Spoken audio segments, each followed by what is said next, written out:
பெரியவா சரணம். பெரியவா வானொலியின் மாலை நிகழ்ச்சிகள் ஆரம்பமாகின்றன. இன்றைய எமது நிகழ்ச்சிகள் நித்திய குரு பாதுகா பூஜா, ஸ்ரீ ரா கணபதி அவர்கள் எழுதிய புத்தகத்தின் ஒளிவடிவம், ஆன்மீக உரை, மகா பெரியவா மகிமை, உபன்யாசம். பெரியவா சரணம். பெரியவா சரணம். அடுத்த நிகழ்ச்சி நித்திய குரு பாதுகா பூஜை. शुक्लां भरदरं विष्णुं शशिवर्णं चतुर्भुजं प्रसन्नवदनं ध्यायेत् सर्वविघ्नोपशान्तये। ममोपात्त समस्त दुरितक्षयद्वारा श्री परमेश्वर प्रीत्यर्थं गुरुप्रसाद सिद्ध्यर्थं गुरुप्रीत्यर्थं गुरुपादपूजाम् अद्य करिष्ये। गुरुर्ब्रह्मा गुरुर्विष्णुर्गुरुर्देवो महेश्वरः गुरुः साक्षात् परब्रह्म तस्मै श्रीगुरवे नमः। अपारकरुणासिन्धुं ज्ञानदं शान्तरूपिणं श्रीचन्द्रशेखरगुरुं प्रणमामि मुदान्वहम्। सदाशिवसमारम्भां शङ्कराचार्यमध्यमाम् अस्मदाचार्यपर्यन्तां वन्दे गुरुपरम्पराम्. எல்லோரும் குருவை பெரிவாளை தியானம் பண்ணிண்டு அர்ச்சனை பண்ணுவோம். அஷ்டோத்திரம். பெரியவா அஷ்டோத்திரம் பல அஷ்டோத்திரங்கள் இருக்கு. அதுல எளிமையா சுலபமா எது இருக்கோ அதை நான் இப்ப சொல்றேன். எல்லோரும் இதை கேட்டுண்டே திருப்பி சொல்ல முடிஞ்சுவா சொல்லி சொல்லி பெரிவாளுக்கு பாதத்துல ஒவ்வொரு புஷ்பத்தை அர்ச்சனை பண்ணலாம். ओम श्री कांची कामकोटि पीठाधीश्वराय नमः. श्रीमत् चंद्रशेखरेन्द्र सरस्वती गुरुभ्यो नमः. संन्यासाश्रम शिखराय नमः. काषाय दंडधारिणे नमः. सर्वपीठापहारिणे नमः. स्वामिनाथ गुरवे नमः. करुणासागराय नमः. जगदाकर्षण शक्तिमते नमः. सर्वचराचर हृदयस्थाय नमः. ओम भक्त परिपालक श्रेष्ठाय नमः. धर्म परिपालकाय नमः. श्री जयेन्द्र सरस्वत्याचार्याय नमः. श्री विजयेन्द्र सरस्वती पूजिताय नमः. शिवशक्ति स्वरूपाय नमः. भक्ताभीष्ट प्रदायकाय नमः. ब्रह्मण्य पोषकाय नमः. ब्रह्म विष्णु शिवैक्य स्वरूपाय नमः. कांची क्षेत्रवासाय नमः. कैलाश शिखरवासाय नमः. स्वधर्म परिपोषकाय नमः. चातुर्वर्ण संरक्षकाय नमः. लोकरक्षण संकल्पाय नमः. ओम ब्रह्मनिष्ठापराय नमः. सर्वपापहराय नमः. धर्मरक्षक संतुष्टाय नमः. भक्तार्पितधन स्वीकर्त्रे नमः. सर्वोपनिषत् सारज्ञाय नमः. सर्वशास्त्रगम्याय नमः. सर्वलोक पितामहाय नमः. भक्ताभीष्ट प्रदायकाय नमः. ब्रह्मण्य पोषकाय नमः. नानाविध पुष्पार्चितपताय नमः. रुद्राक्ष क्रीडधारिणे नमः. भस्मोद्दोलित विग्रहाय नमः. सर्वज्ञाय नमः. सर्वचराचर व्यापकाय नमः. अनेक शिष्य परिपालकाय नमः. मनश्चाञ्चल्य निवर्तकाय नमः. अभयहस्ताय नमः. भयापहाय नमः. यज्ञपुरुषाय नमः. यज्ञानुष्ठान रुचिप्रदाय नमः. यज्ञसम्पन्नाय नमः. यज्ञसहायकाय नमः. यज्ञफलदाय नमः. यज्ञप्रियाय नमः. उपमानरहिताय नमः. स्फटिक तुलसी रुद्राक्ष हारधारिणे नमः. चातुर्वर्ण समदृष्टये नमः. ऋग्यजुस्साम अथर्वणादि चतुर्वेद संरक्षकाय नमः.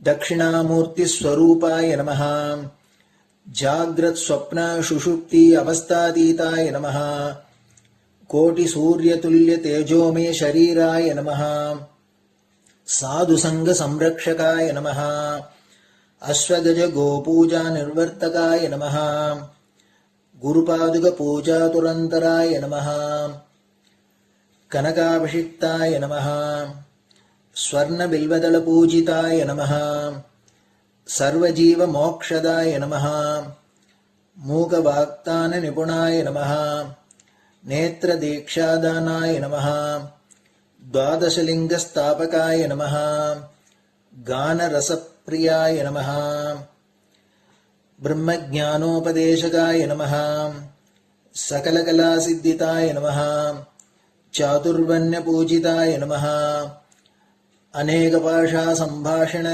कोविताय नमः अष्टसिद्धिप्रदायकाय नमः ओम श्री शारदामठसुस्थिताय नमः नित्यान्नदानसुप्रीताय नमः प्रार्थनामात्रसुलभाय नमः पादयात्राप्रियाय नमः नानाविधमतपण्डिताय नमः श्रुतिस्मृतिपुराणज्ञाय नमः देवयक्षकिन्नरकिंपुरुषपूज्याय नमः श्रवणानन्दकरकीर्तये नमः दर्शनानन्दाय नमः अद्वैतानन्दभरिताय नमः अव्याजकरुणामूर्तये नमः शैव वैष्णवादिमान्याय नमः श्रीशङ्कराचार्याय नमः दण्डकमण्डलोहस्ताय नमः वीणामृदङ्गसकलवाद्यनाथस्वरूपाय नमः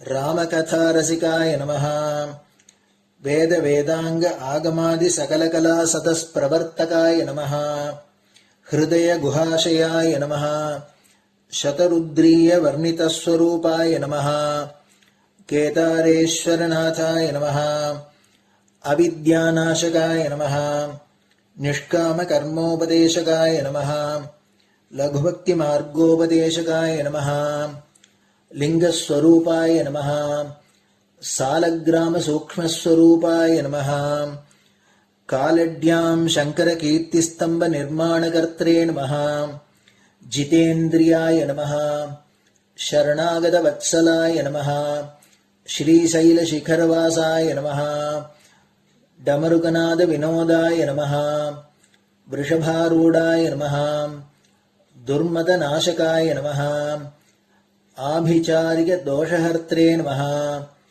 मिताहाराय नमः मृत्युविमोचकशक्त्याय नमः श्रीचक्रार्चनतत्पराय नमः दासानुग्रहकारकाय नमः अनुराधानक्षत्रजाताय नमः सर्वलोकख्यातशीलाय नमः वेङ्कटेश्वरचरणपद्मषट्पदाय नमः श्री महात्रिपुरसुन्दरी समेत श्री चन्द्रमौलीश्वर पूजाप्रियाय नमः श्रीमच्चन्द्रशेखरेन्द्र सरस्वती सद्गुरु परब्रह्मणे नमः गुरुभ्यो नमः परमगुरुभ्यो नमः परमेष्टिगुरुभ्यो नमः परात्परगुरुभ्यो नमः गुरुपरम्पराभ्यां नमः गुरुपादुकाभ्यां नमो नमः.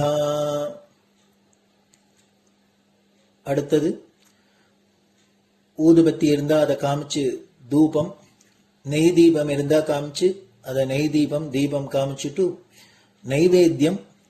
நைவேத்தியம் வெத்தலைப்பாக்கு பழம் இதுலேருந்து ஆரம்பிச்சு அவளுக்கு எது சௌரியமோ அதுபடி நைவேத்தியம் பண்ணலாம்.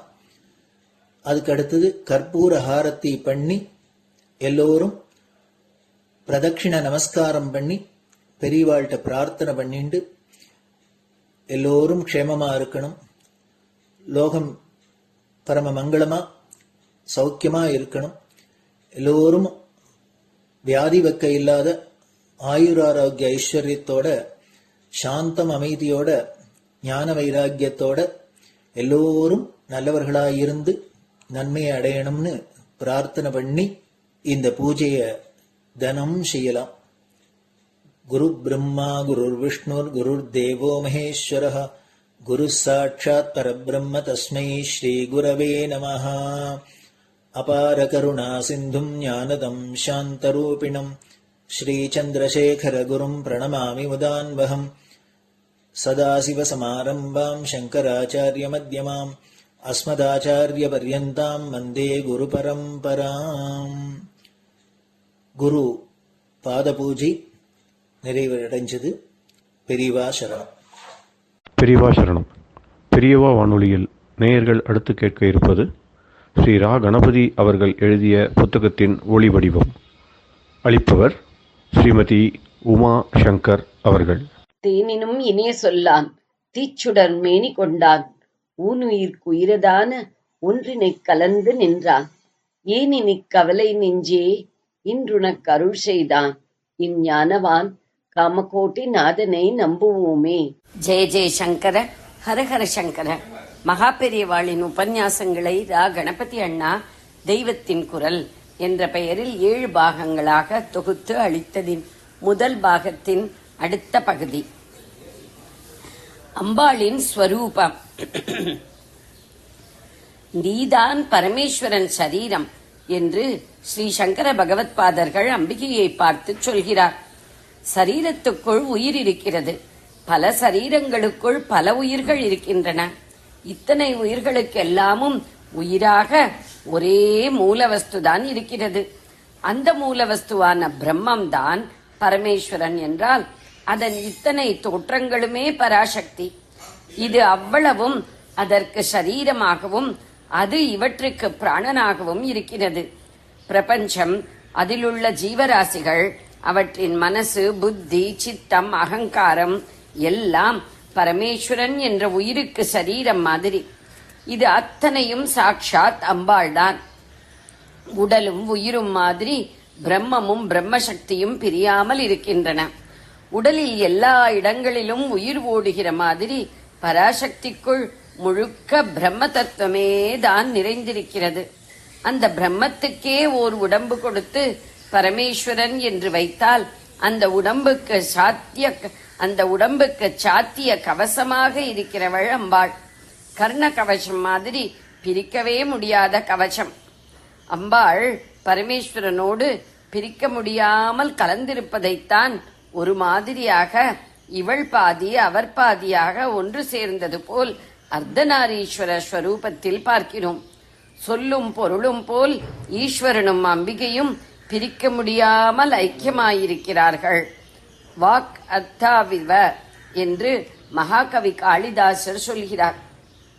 நான் பசு என்று சொன்னால் அது ப என்கிற ஒரு சத்தமும் சு என்கிற ஒரு சத்தமும் தான். சொல்லின் சத்தத்திலோ எழுத்திலோ அந்த மிருகம் எங்கே இருக்கிறது என்று கேட்டால் எப்படி சொல்வது? எப்படி இருக்கிறது என்று கேட்டால் எப்படி சொல்வது? எப்படி இருக்கிறது, எங்கே இருக்கிறது என்று தெரியவில்லை. ஆனாலும் இந்த வார்த்தையை சொன்னவுடன் பசுவின் நினைவு உண்டாகிறது.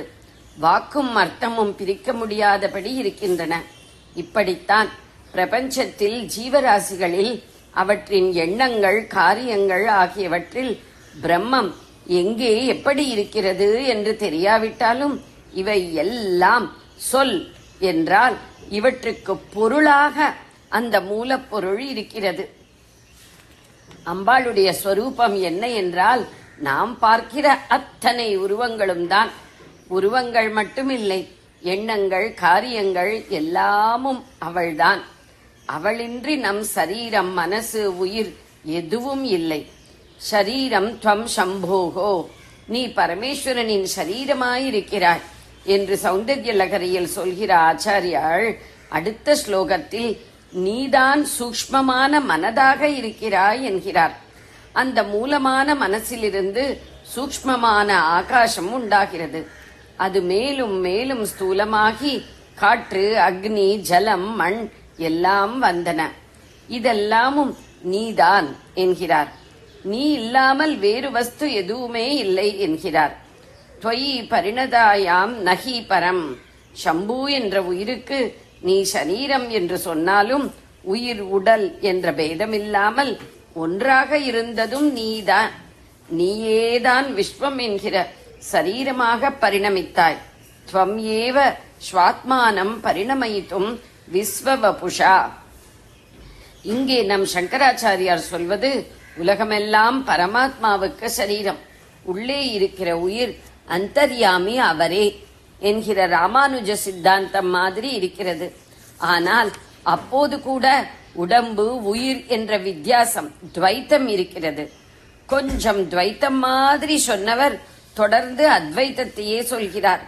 எங்களிடம் இருக்கிற துளி துளி ஞானத்துக்கும் ஆனந்தத்துக்கும் மூலமான பரம ஞானமும் பரம ஆனந்தமும் நீதான். இந்த ஞானத்தையும் ஆனந்தத்தையும் அனுபவிப்பதற்கே ஒன்றாக இருந்தவள் இரண்டு மாதிரியாகி சிவயுவதி என்ற பாவத்தை தாங்கி இருக்கிறாய் என்கிறார். இது பாவம்தான். வாஸ்தவத்தில் விஸ்வசரீரமும் அதன் உயிரான அம்பாளும் ஒன்றுதான். அந்த அம்பாளும் யாருக்கு சரீரம் மாதிரி இருக்கிறாளோ அந்த சம்புவும் அவளும் கூட ஒன்றுதான், அத்வைத்தம்தான். ஒன்று எங்கேயும் இருக்கிறது என்றால் அதற்கு தனி உருவம் எப்படி இருக்க முடியும்? காற்று அநேகமாக எங்கேயும் செல்ல முடிகிறது, அதற்கு ரூபம் இருக்கிறதோ? அம்பாளோ அதைவிட சூக்ஷ்மம். காற்று இல்லாத சூன்யத்தை கூட உண்டாக்குகிறார்கள். ஆனால் அவள் இல்லாத இடமில்லை. மனசு எண்ணம் இதற்குள்ளும் இருக்கிறாள். அப்படியானால் அவளுக்கு எப்படி உருவம் இருக்க முடியும்? ஆனால் இது நம் சாமானிய நிலையில் மனசுக்கு ஹிதமாக இல்லை. அவளிடமிருந்து நாம் வந்தோம் என்பதால் அவள் அம்மாவும் நாம் குழந்தைகளும் மாதிரி. அம்மா ஒருத்தி இருக்கிறாள் என்று குழந்தைக்கு தெரிந்துவிட்டால் மட்டும் அது சந்தோஷப்படுமா? அவள் இருந்தால் மட்டும் போதாது, அவளை பார்க்க வேணும், பேச வேணும் என்று ஆசைப்படும். அவள் எல்லா ரூபமாகவும் இருக்கிறாள் என்று நம்மால் உணர முடியவில்லை. அருவமாகவே அவளை தியானிக்க நமக்கு பக்குவம் போதவில்லை. இப்படிப்பட்ட நமக்காகவே, நாம் அன்பு செய்வதற்காகவே அவள் இப்போது காருண்யமும் லாவண்யமும் ஒரு ரூபமாகி திவ்ய மங்கள விக்கிரகமாக வருகிறாள். ரூபமில்லாத நெய்யை நன்றாக குளிர வைத்தால் பாளம் பாளமாக பெயர்ந்து எடுக்கிற மாதிரி கெட்டிப்பட்டு போகிறதல்லவா? இப்படித்தான் கிருதகாட்டின்யவத்து என்கிற நியாயப்படி பக்தர்களுடைய நெஞ்சின் குளிர்ச்சியில் பரம சூக்ஷ்மமான அம்பிகை உறைந்து போய் ஸ்தூலமான பல திவ்ய ரூபங்களை எடுத்துக் கொள்கிறாள். அம்பாளுடைய அப்படிப்பட்ட ரூபம் எப்படி இருக்கும்? சாதாரணமாக 10 பேருக்கு 100 பேருக்கு அன்னதானம் செய்கிற ஒரு நல்ல ஜீவனின் முகத்தை பார்த்தால் அதில் எத்தனை அன்பு சொட்டுகிறது. அன்னதானம் செய்து பலர் வயிறார சாப்பிட்டு சந்தோஷப்படுகிற போது அந்த அன்னதாத்தாவின் சந்தோஷத்தை பாருங்கள். அந்த சந்தோஷத்தில் அவன் முகத்தில் எவ்வளவு அன்பு சொட்டுகிறது. சாப்பிடுகிறவனை விட சாப்பாடு போட்டவனுக்குத்தான் அதிக ஆனந்தம் இருக்கிறது. ஒரு 10 பேர் அல்லது 100 பேருக்கு மட்டும் ஒரே ஒரு வேளை சோறு போடுகிறவனிடமே இத்தனை அன்பும் ஆனந்தமும் இருக்கின்றன. மகா பாபங்களை செய்து காரியத்தில் செய்யாவிட்டாலும் மனசினால் மகா பாபங்களை நினைத்து ஒரு வேளை சோறு கிடைக்க கூட யோக்கியதை இல்லாத நம் இத்தனை பேருக்கும், கோடானு கோடி ஜீவன்களுக்கும் கல்ப கோடி காலமாக சோறு போட்டுக் கொண்டிருக்கிற ஒருத்தி அன்னபூர்ணேஸ்வரியான அம்பாள்தான். அவளுடைய அன்பையும் அதனால் உண்டான ஆனந்த ஸ்வரூபத்தையும் நம்மால் கற்பனை செய்து கூட பார்க்க முடியாது. அம்பாள் சௌந்தர்ய ஸ்வரூபம் என்கிறார்கள். அவளை பற்றி சௌந்தர்ய லகரி என்றே ஆச்சாரியாள் ஸ்தோத்திரம் செய்திருக்கிறார். இத்தனை சௌந்தர்யம் லாவண்யம் அவளுக்கு எப்படி வந்தது என்றால் அன்புதான் அழகாகிறது, காருண்யம்தான் லாவண்யம். பாக்கி சரீர அழகு ஓர் அழகல்ல. கொஞ்சம் கோபம் வந்தால், துளி ஜுரம் வந்தால் சரீர அழகு போய்விடுகிறது. அம்பாளோ நிரந்தரமான கருணாமூர்த்தியாக எப்போதும் லாவண்யமாக இருக்கிறாள். எந்த பக்தருக்கு எந்த ரூபத்தில் மனசு ஈடுபடுமோ அந்த ரூபத்தில் வந்து அருள் செய்வதற்காக பல ரூபங்கள் எடுத்துக்கொண்டிருக்கிறாள். ராஜராஜேஸ்வரி, புவனேஸ்வரி, துர்கை, காளி என்று இப்படி சௌமியமாகவும் உக்ரமாகவும் பல தினசில் அவளை ஆராதிக்க வேறு வேறு ரூபம் கொள்கிறாள். ஒவ்வொரு ரூபத்தையும் பிரத்யட்சமாக தரிசனம் செய்ய வேண்டுமானால் அதற்கு உபாயமாக ஒவ்வொரு மந்திரம் இருக்கிறது. மந்திரம் என்பது ஒரு சப்தக்கோவை அக்ஷரங்களின் கூட்டம். பல வடிவங்களில் இருக்கிற அம்பாளே பல சப்தங்களாகவும் அக்ஷரங்களாகவும் இருக்கிறாள்.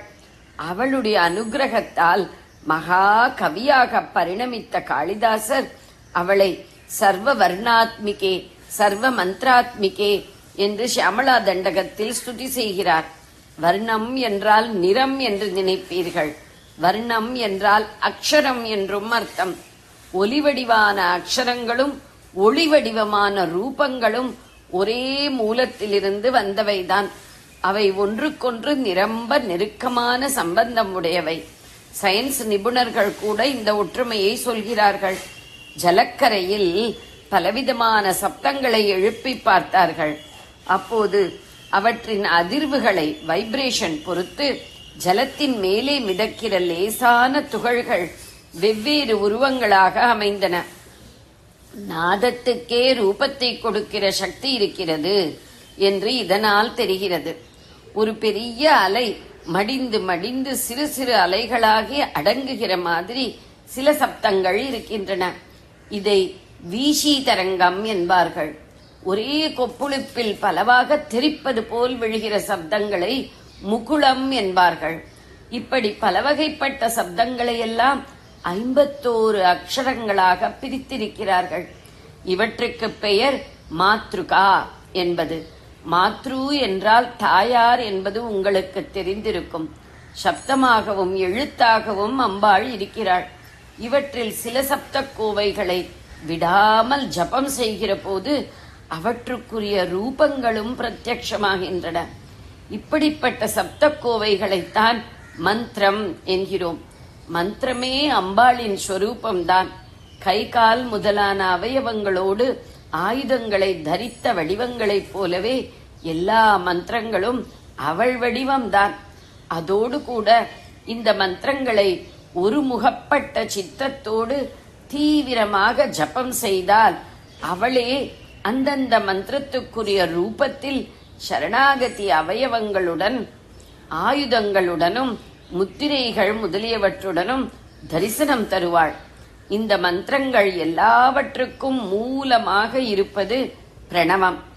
அதிலிருந்து இந்த நாம ரூப பிரபஞ்சம் முழுக்க வந்தது. நாதஸ்வரூபிணியான அம்பாளே ஓங்காரமாகிய அந்த பிரணவமும் ஆவாள். அ உ ம மூன்றும் சேர்ந்து ஓம் என்று ஆகிறது. அ சிருஷ்டி, உ பரிபாலனம், ம சம்ஹாரம் என்பார்கள். அதனால் முத்தொழிலும் செய்யும் மூலசக்தியே பிரணவம். இதையே அம்பாளின் தொழில்களில் விசேஷமான கருணையை காட்டும் பரிபாலனத்தில் தொடங்கினால் உ ம அ என்றாகும். அதுதான் உமா என்பது. உபனிஷதமும் அவளை உமா ஹைமவதி என்றே சொல்கிறது. ஜெய ஜெய சங்கர, ஹரஹர சங்கர. பெரியவா சரணம். இந்நிகழ்ச்சியின் அடுத்த பகுதி நாளை மாலை இதே நேரத்தில் ஒளிபரப்பாகும். பெரியவா சரணம். பெரியவா சரணம். பெரியவா வானொலியில் நேயர்கள் அடுத்து கேட்க இருப்பது திரு கவிக்கண்ணன் அவர்களின் ஆன்மீக உரை. பெரியவா சரணம். ராம் ராம். ஸ்ரீ குருப்யோ நம. ஜெய ஜெய சங்கர, ஹர ஹர சங்கர. பெரியவா வானொலி நேயர்கள் அனைவருக்கும், மகா பெரியவாவுடைய பக்தர்கள் அனைவருக்கும் அடியேன் கவிக்கண்ணனின் அன்பு கலந்த நல்வாழ்த்துக்கள். ராம் ராம். ஜெய ஜெய சங்கர, ஹர ஹர சங்கர. ஸ்ரீ குருப்யோ நம. இன்னைக்கு 84வது பாடல் அபிராமி அந்தாதியில 53வது பகுதி திருக்கடவுரில் திருமைச்சூர் தொடர்ல. இந்த பாடல்ல ரொம்ப விசேஷமான ஒரு இதை கையாண்டிருக்கார். எப்படின்னாக்க, ஒரே விதமான பதம் 2 பொருள் பட அதை உபயோகப்படுத்தியிருக்கார்.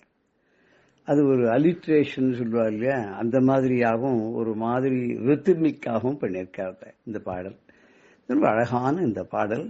இதுல கிட்டத்தட்ட ஒரு 8லேருந்து 9 நாமாவளிகள் லலிதா சகஸ்ரநாமத்திலிருந்து கையாண்டிருக்கார்.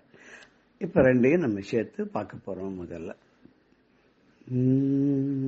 உடையாளை ஒல்கு செம்பட்டுடையாளை ஒளிர் மதி செஞ்சடையாளை வஞ்சக நெஞ்சடையாளை தயங்கு நுண்ணூல் இடையாளை எங்கள் பெம்மான் இடையாளை இங்கு என்ன இனி படையாளை உங்களையும் படையா வண்ணம் பார்த்திருமே. உடையாளை ஒல்கு செம்பட்டு உடையாளை ஒளி மதி செஞ்சடையாளை வஞ்சகர் நெஞ்சடையாளை தயங்கு நுண்ணூல் இடையாளை எங்கள் பெம்மான் இடையாளை இங்கு என்ன இனி படையாளை உங்களையும் படையாவண்ணம் பார்த்திருமே. ஒரே வார்த்தையை 2 தடவை யூஸ் பண்றார். இது மாதிரி வட்டத்திரி கூட நாராயணியத்தில் யூஸ் பண்ணியிருப்பார். கிருஷ்ணாவதாரத்தில் வரும்போது வார்த்தைகள் கிட்டத்தட்ட ஒரு வார்த்தையை ஒரு எழுத்து முன்ன பின்ன கூட்டி குறைச்சி சொல்லியிருப்பார். பார்க்கறதுக்கு ஒரே மாதிரியான ஒரு சொல் மாதிரி தெரியும் நமக்கு. இங்க ஒன்னொன்றுக்கும் வேற வேற அர்த்தமா இருக்கு. ஆனா எல்லாத்திலையும் ஆளை ஆளை ஆளைன்னு முடிகிற மாதிரி ஒரு இது யூஸ் பண்ணியிருக்கார்.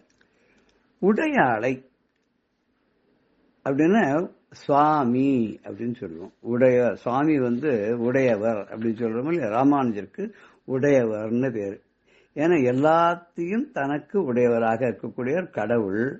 கடவுளுக்கு சுவாமின்னு பேரு.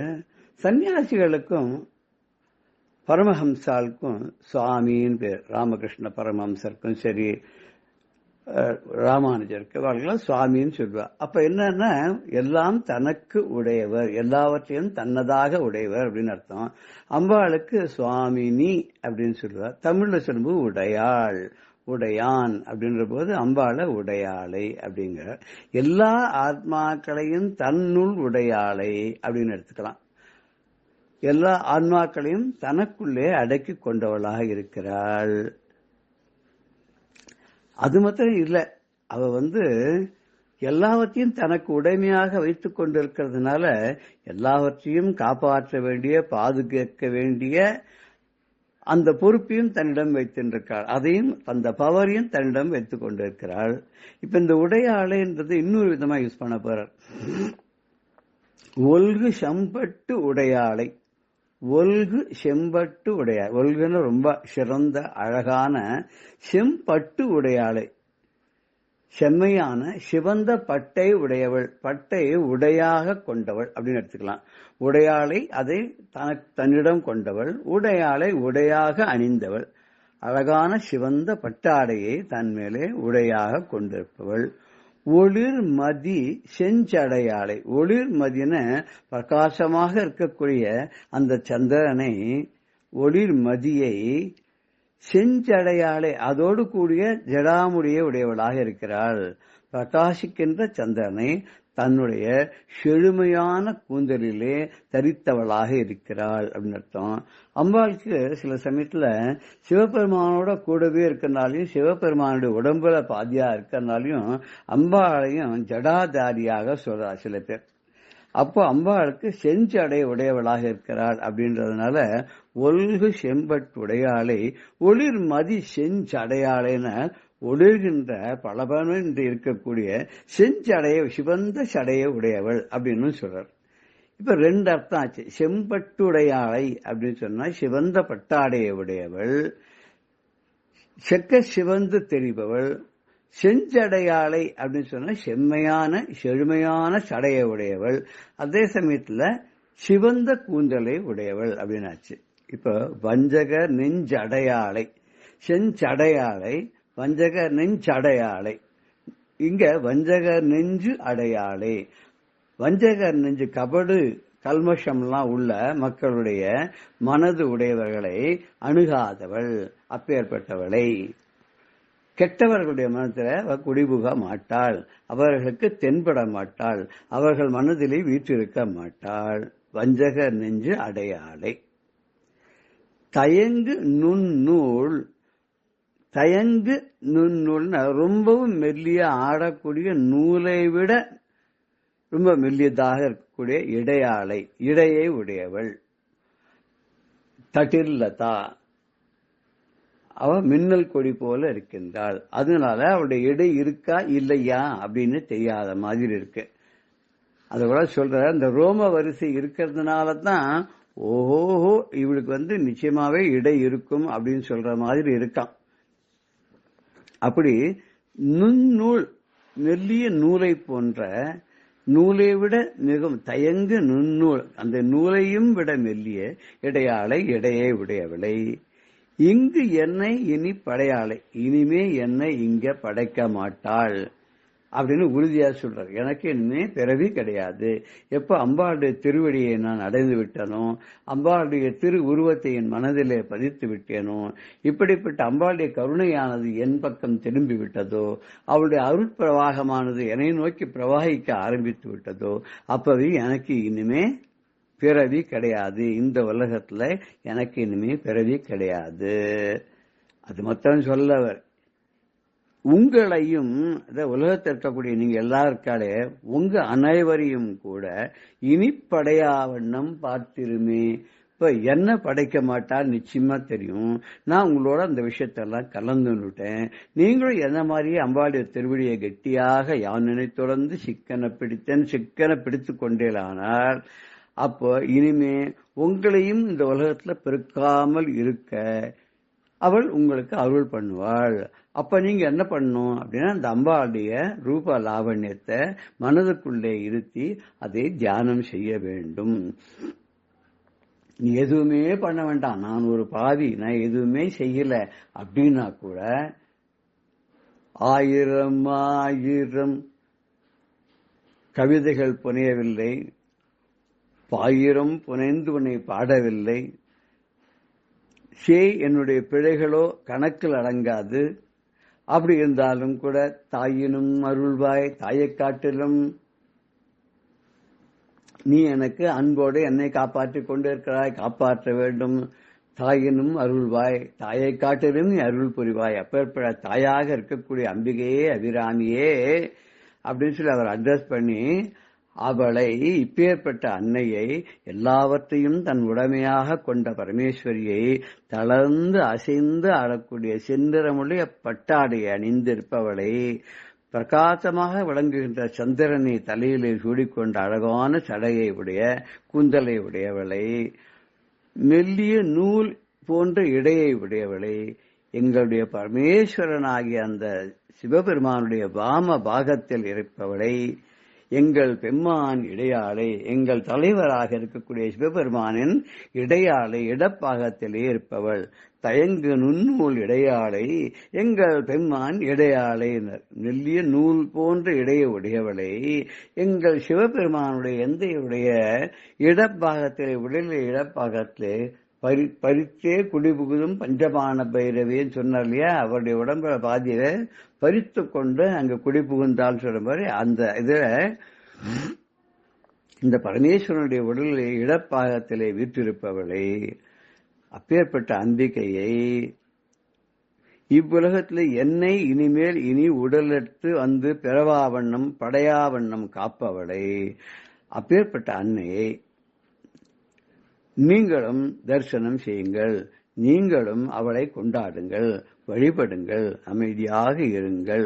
உங்களையும் படையாவண்ணம் அவளுடைய தரிசனத்தை உள்ளும் புறம் செய்து எப்போதும் நீங்கள் துதி செய்யுங்கள்.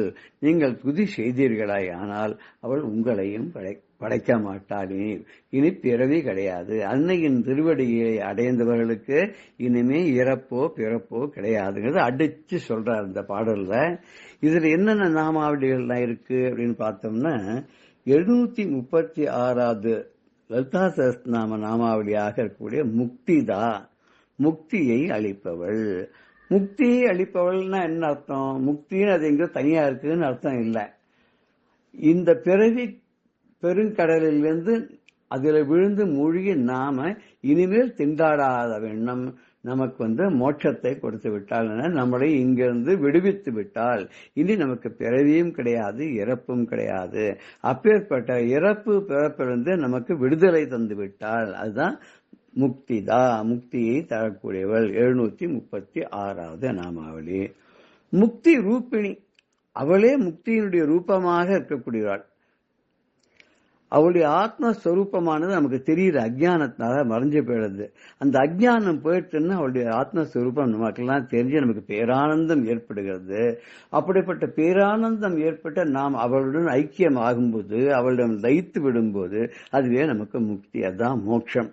இந்த ஆத்ம சாட்சா்காரம் ஆனந்தமான ரூபமாக நமக்கு தெரியும்படியாக, புரியும்படியாக, உணர்த்தும்படியாக அம்பாள் பிரகாசமாக விளங்குகின்றாள். அவள் முக்தியை தரக்கூடிய, முக்தியின் சொரூபமாக இருக்கக்கூடியவளாக இருந்தால முக்தி ஸ்வரூபிணி, முக்தி ரூபிணி. 737வது நாமாவளியா இருக்கு. அவள் செக்க சிவந்த மேனியுடையவள், ஒல்கு செம்பட்டுடையாளை, செம்மையான பட்டை உடுத்திக் கொண்டிருக்கிறாள். அதனாலே அவள் சிவப்பா இருக்கான்னு சொல்லலாம். ஏன்னா மரகதவல்லின்னு சொல்லிட்டு இங்க எப்படி சிவப்பானவள் சொல்றாருன்னா, சர்வாருணா தன்னுடைய சரீரம் முழுக்க அவ போட்டு இருக்க வஸ்திரம் சிவப்பு, சரீரம் பரமேஸ்வரனுடைய உடம்புல பாதிங்கிறதுனால சிவப்பு, போட்டு இருக்கிற ஆபரணங்கள்லாம் ரத்னங்களால் இழைக்கப்பட்டது.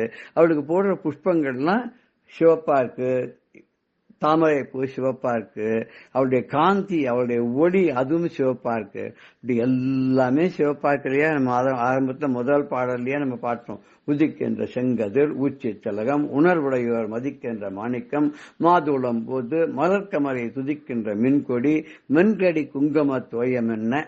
இப்படி அம்பாடி எல்லாம் சிவப்பாகவே இருக்கனால சர்வாருணா அப்படின்னு அவளுக்கு ஒரு நாமாவளி. 49வது லலிதா நாமாவளி சர்வாருணா. முழுக்க முழுக்க முழுக்க முழுக்க செக்கச்செவேல் இருக்கான்னு. அவ போட்டுன்ற வஸ்திரம் எப்படி இருக்கு? அருணாருண கௌசும்ப வஸ்திர பாஸ்வத் கட்டி தட்டி. அவருடைய இடையானது பிரகாசிக்கிறது. எப்படி பிரகாசிக்கிறதுன்னா அழகான பட்டாடையால பிரகாசிக்கிறது. அந்த பட்டாடை எப்படி இருக்குன்னு செக்கச்செவேல இருக்கு. அருணாருண செக்கச்செவேல அப்படின்னு சொல்லி 2 தடவை அருணன 2 தடவை சொல்லியிருக்காரு இல்லையா?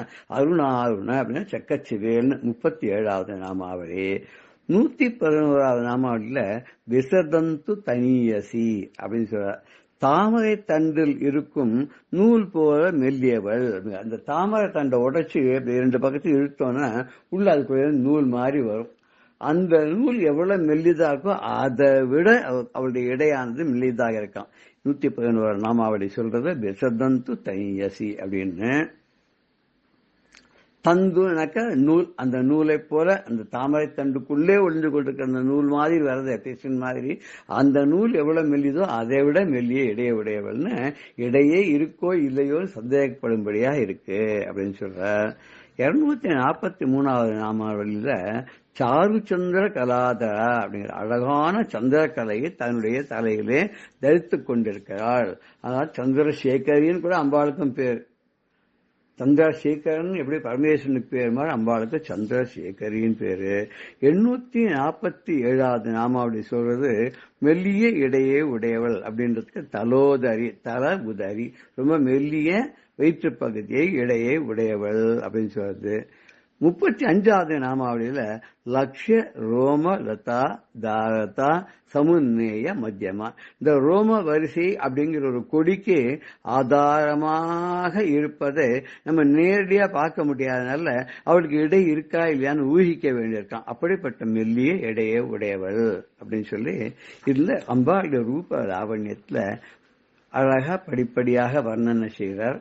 உடையாளை ஒல்கு செம்பட்டுடையாளை ஒளிர்மதி செஞ்சடையாளை வஞ்சகர் நெஞ்சு அடையாளை தயங்கு நுண்ணூல் இடையாளை எங்கள் பெம்மான் இடையாளை இங்கு என்னை இனி படையாளை உங்களையும் படையாவண்ணம் பார்த்திருமேன்னு தான் பெற்ற இன்றும் இந்த வையகத்தில் எல்லாரும் அடைய வேண்டும் என்பதாக இந்த பாட்டிலே நமக்கு ஒரு அழகான ஒரு குறிப்பை கொடுத்திருக்கிறார் அபிராமி பற்றி.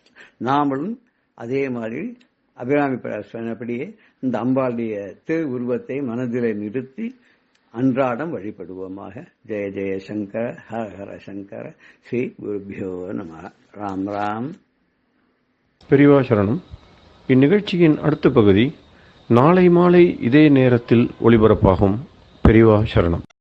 பெரியவா சரணம்.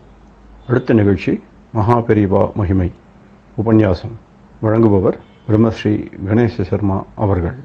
அபார கருணா சிந்தும் ஞானதம் சாந்தரூபிணம் ஸ்ரீ சந்திரசேகர குரும் பிரணமாமி முதான்வகம். காஞ்சி மகாபெரிவாளோட மகிமையில் அவள் காளஹஸ்தியில் இருக்கிறதே 1966 வருஷம் பல பேர் தரிசனம் பண்ணி அனுகிரகங்களை அடைஞ்சுன்னு இருக்கா. அப்படின்னா கூட அதில் முக்கியமாக சொல்ல வேண்டிய ஒரு பக்தர் யார் அப்படின்னா, கிரீஸ் நாட்டு ராணியான ஃப்ரெடரிகா அப்படிங்கிற ராணி, கிரீஸ் ராணி. அந்த கிரீஸ் ராணி தன்னோட குடும்பத்தோட பெரியவா தரிசனத்துக்கு வந்தா. பெரியவா காளஹஸ்தியில் இருக்கிறது. ராணி ஃப்ரெடரிகா, பிரின்சஸ் ஐரணி அவள்லாம் வந்தா. குடும்பத்தில் எல்லாருமே வந்தா பெரியவாளை தரிசனம் பண்ண. டாக்டர் டிஎம்பி மகாதேவன் அப்படின்னு மெட்ராஸ் யூனிவர்சிட்டியில இருந்த பெரிய தத்துவ பேராசிரியர், அவர் தான் இந்த கிரீஸ் ராணியை அழிச்சுன்னு வந்தார் பெரியவா தரிசனத்துக்கு. இந்த கிரீஸ் ராணி எப்படி பெரியவாளை பற்றி தெரியும், பெரியவாளை தரிசனம் பண்ணும் வந்தா அப்படின்னா, ஒரு சர்வமத மாநாடு ஒன்றும் கிரேக்க நாட்டில் நடந்தது. அதுக்கு இந்த நமது பாரத நாட்டு இந்திய கலாச்சாரம், இந்து சமயத்தை பற்றி ஒரு உரையாற்றுறதுக்காக டாக்டர் டிஎம்பி மகாதேவன் போயிருந்தார் அந்த நாட்டுக்கு. அங்கே பேருக்கிறதே ஒவ்வொரு மதத்தை பற்றியும் அந்தந்த மதத்தை பற்றி பேசுறதுக்காக வந்தவாள்லாம் பல பேர் அவாவா அன்னைக்கு பல விஷயங்களை பேசுவா. அப்படி பேசுறதே இந்த டிஎம்பி மகாதேவன் நமது சனாதன இந்து மதத்தை பற்றி பேசுகிற அன்னைக்கு மட்டும் இந்த கிரீஸ் ராணியும் அந்த மாநாட்டுக்கு வந்திருந்தா. அப்படி வந்திருக்கிறதே டிஎம்பி மகாதேவனோட பேச்சு கேட்கவே வேண்டாம், அவரோட புலமைக்கும் மேதாவிலாசத்துக்கும். அப்படி சொல்லிண்டே வரத்தே டிஎம்பி மகாதேவன் பெரியவாளை பற்றி நிறைய விஷயங்கள் சொன்னார். ஏதோ ஆதி காலத்தில் வேத காலத்துல ரிஷிகள்லாம் அப்படி இருந்தா இப்படி இருந்தா இவ்வளவு சக்தி எல்லாம் இருந்தது அந்த மாதிரிலாம் சொல்றா. அப்படி இருந்தா கூட இந்த கலியுகத்திலையும் 20ஆம் நூற்றாண்டுலையும் அப்படி எல்லாம் இருக்க முடியுங்கிறதுக்கு சாட்சியா காஞ்சியில காஞ்சி பெரியவர்னு இருந்துருக்கார் அப்படின்னு பெரியவாள்லாம் பத்தி சொல்லி பெரியவா பிரபாவத்தை சொன்னா, இது இந்த அம்மாக்கு, இந்த கிரீஸ் ராணிக்கு ரொம்ப மனசுல பதிஞ்சுது, ஒரு ஆர்வம் மேலிட்டது.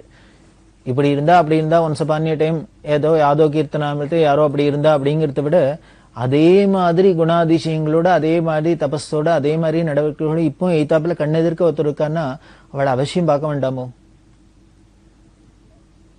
பேசாத நாளெல்லாம் பிறவாத நாளே அப்படிங்கிற அதே மாதிரி பல மகான்கள் சொன்னா, உன்னை பார்க்காத கண்ணு இல்லை அப்படின்லாம் சொல்ற மொழியோ.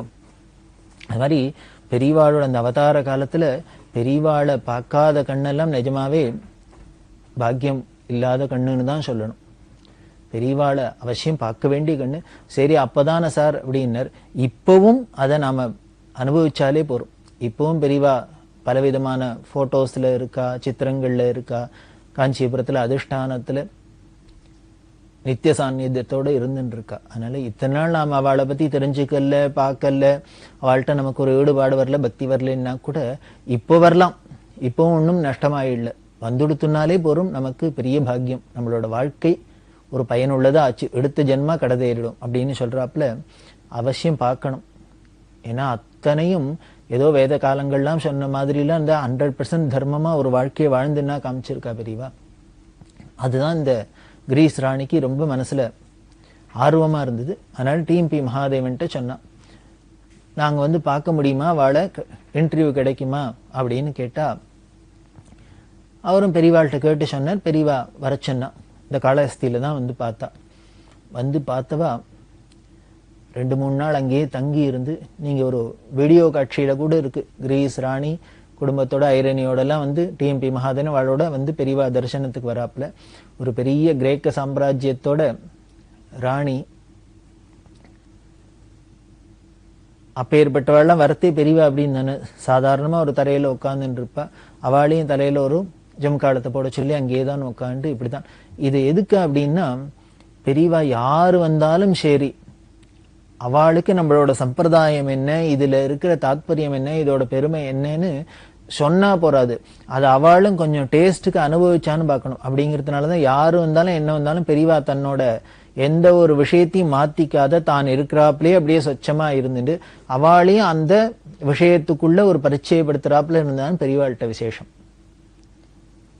அதான் குரு ஆச்சாரியன் அப்படிங்கிறதுக்கு ஒரு பெரிய சிறப்பா இருக்கு. நம்மளையும் அந்த லைன்ல கொஞ்சம் கொஞ்சமா நமக்கு ஒரு ருச்சி வராப்புல அதில் இன்ட்ரடியூஸ் பண்ணி வைக்கணும்.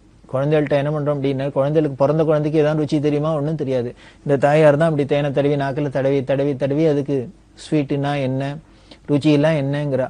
உனக்கு ஒண்ணுமே தெரியாத இருக்கிறது இந்த தாயார் போய் வலிய தடவினொன்னு அப்படின்னு உடனே அதை சப்பு கொட்டுறது. அதுக்கப்புறம் இது நாக்கு இந்த தேனை பார்த்தா ஸ்வீட்டை பார்த்தா ருச்சி தெரிஞ்சுக்கிறது, அது சப்பு கொட்டுறாப்புல நமக்கு இதுல இந்த தர்மத்துல என்னென்னலாம் இருக்கு, நல்லது இருக்கு, இதோட பயன் என்ன அப்படின்லாம் நம்ம தெரியாத இருக்கிறதுனால அதுல நமக்கு ஒரு கவனம் இல்லை, ஏதோ அலட்சியமா இருக்கும்.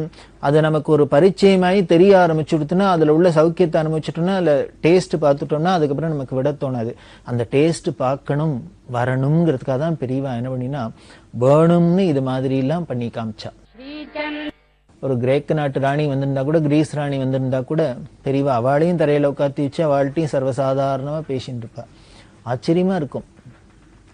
அவ அரண்மனையில போய் பார்த்தா, அவ நாட்டுல பார்த்தா ஒரு ராஜாதி ராஜாக்களுக்கெல்லாம் அவளோட தோரணையும் அவளோட விஷயமும் எப்படி இருந்திருக்கும். ஆனா இங்க காஞ்சிபுரத்துல வந்தா, பெரியவாள்கிட்ட வந்தா, அந்த சன்னதியில வந்தா ஆத்தங்கரையோ குளத்தங்கரையோ இனிமே அங்கேயோ இங்கேயோ எங்க வேணாலும் இருக்கும். இன்னொரு போட்டோ கூட இருக்கு. மகாகாங்கிற இடத்துல பிரசிடென்டா அந்த விவிகிரி வந்து தரிசனம் பண்ணி பார்த்தா, ஜன்னலுக்கு அந்த பக்கம் பெரியவா உட்காந்துப்பா, கம்பிக்கு ஜன்னலுக்கு இந்த பக்கம் பிரசிடென்ட் உட்காந்து தரிசனம் பண்ணுவார். இது மாதிரிலாம் எங்கேயும் இப்படி எல்லாம் நடக்காது. பெரியவா சந்நிதியில தான் நம்ம எல்லாம் நடக்கும். ஆச்சரியமானது. யார் வந்தாலும் யாரு போனாலும் அவளுக்காக இங்க எதுவும் மாற்றம் கிடையாது, இருக்கிறபடிதான் இருக்கும். அவாதான் இந்த இடத்துக்கு வந்து மாறிக்கணும். காரணம் இது தெய்வீகம். இதுக்குத்தான் எல்லாரும் ஏங்கணுமே வழி, இதைத்தான் பழக்கப்படுத்திக்கணுமே வழிய. அதனால வலியவானும் கொஞ்சம் ஒரு கம்பல்ஷனுக்கான இங்க பார்க்க வரதுனால இதுலயான இப்படி இருக்கட்டுமே அப்படிங்கிறதுக்காக தான் இப்படி பண்ணி வச்சிருப்பா பெரியவா. அப்படிதான் இந்த கிரேக்க நாட்டு கிரீஸ் ராணி அவ குடும்பத்தோட வந்து தரிசனம் பண்ணது இந்த காளஹஸ்திங்கிற இடத்துல தான். இந்த காளஹஸ்தியில பெரியவா தரிசனம் உண்டா. அதே மாதிரி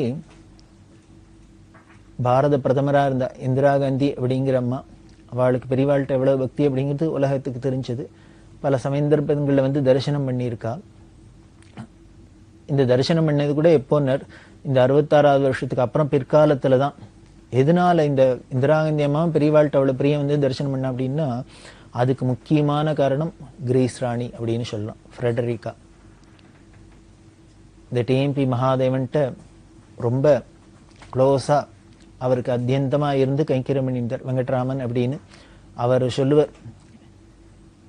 டிஎம்பி மகாதேவன் சார் வந்து கிரீஸ் ராணியை அவ குடும்பத்தோட அழிச்சுன்னு வந்து பெரியவாள்கிட்ட இன்ட்ரடியூஸ் பண்ணி வச்சார். அதுக்கப்புறம் அந்த பெரியவாளுக்கும் அந்த கிரேக்க நாட்டு குடும்பத்துக்கும் கிரீஸ் குடும்பத்துக்கும் ரொம்ப பெரிய அந்யோன்யமாயிடுது. அப்புறம் அந்த கிரீஸ் நாட்டு ராணியை சேர்ந்து அவ எங்கெங்கெல்லாம் சம்பந்தம் பண்ணிட்டு இருக்காளோ, பொண்ணை கொடுத்து பிள்ளை எடுத்து இது மாதிரி சம்பந்தம் பண்ண இடத்தெல்லாம் கூட அந்த வம்சங்கள்லாம் கூட பெரியவாள்கிட்ட வந்து தரிசனம் பண்றாப்பெல்லாம் இருந்தது.